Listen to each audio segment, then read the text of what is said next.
应该要一起治疗。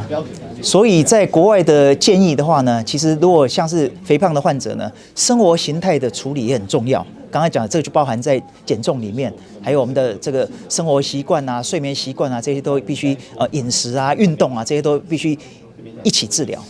所以减重是必要的，但是呢，多久可以达到？它一定要一段的时间，所以最好也是有一个机器来维持，让它在积极的减重的过程当中呢，能确保它的安全。